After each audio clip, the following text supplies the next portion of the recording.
नमस्कार केमन आছেন सबाई सौभाग्य प्राप्ति चैनेले आपनादेर सकलके आरो एकबार अनेक अनेक स्वागत। आज आबारो चले एसेछि नतून आरेकटी भिडियो निये जेखाने आमी आपनादेरके जानाबो शिवेर आराधनार माध्यमे आपनारा किभाबे लक्ष्मी लाभ करते पारेन। भिडियोटी सम्पूर्ण देखार अनुरोध रइल। तार आगे अवश्यई बोले राखी बंधुरा आमार चैनलटिके लाइक करबेन, भालो लागले बंधुदेर साथे शेयर करबेन।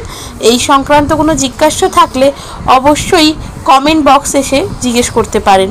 সাবস্ক্রাইব করে বেল বাটনটা প্রেস করে রাখবেন যাতে আমি যখনই নতুন কোনো ভিডিও দিই না কেন সেটা সরাসরি আপনার কাছে পৌঁছে যায়। তো চলুন বন্ধুরা ভিডিওটা শুরু করি। আমরা সবাই নিজেদের জীবনে কিন্তু যাতে লক্ষ্মীকে ধরে রাখতে পারি সেরকম নানান উপায় করে থাকি, নানান উপাচারে মা লক্ষ্মীর আরাধনাও করে থাকি।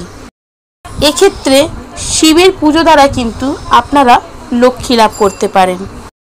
আমাদের মনের কি ইচ্ছা সেই অনুযায়ী সেই রকম সামগ্রী যদি আমরা শিবলিঙ্গে অর্পণ করতে পারি, অর্থাৎ সেই জিনিস দিয়ে যদি শিবের অভিষেক করতে পারি তাহলে কিন্তু নিজেদের মনস্কামনা আমরা অনেক সহজভাবেই পূরণ করতে পারবো। যদি কারোর মনের এই বাসনা থাকে যে চিরকাল লক্ষ্মী আমার কাছেই অচলা হয়ে থাক, এই ধরনের চিন্তাভাবনা যদি কারোর মনে থাকেন এবং সে যদি ভীষণভাবে শিবভক্ত হন, অর্থাৎ শিব ছাড়া অন্য কারোর পুজো করতে তিনি পছন্দ করে না, তাহলে কিন্তু শিবের আরাধনার মাধ্যম দিয়েই আপনারা লক্ষ্মী লাভ করতে পারেন। সেক্ষেত্রে যেটি বলবো সেটি আপনারা শুধু সোমবারও করতে পারেন অথবা সপ্তাহে 7টি দিনও করতে পারেন।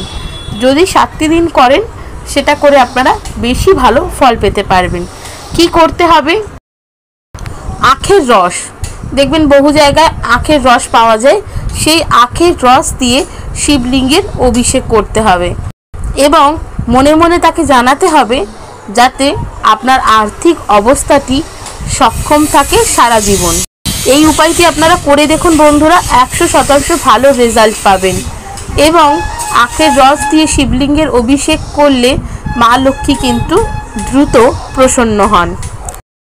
তো কেমন লাগলো বন্ধুরা আমার এই ভিডিওটা অবশ্যই আমাকে কমেন্ট করে জানাবেন।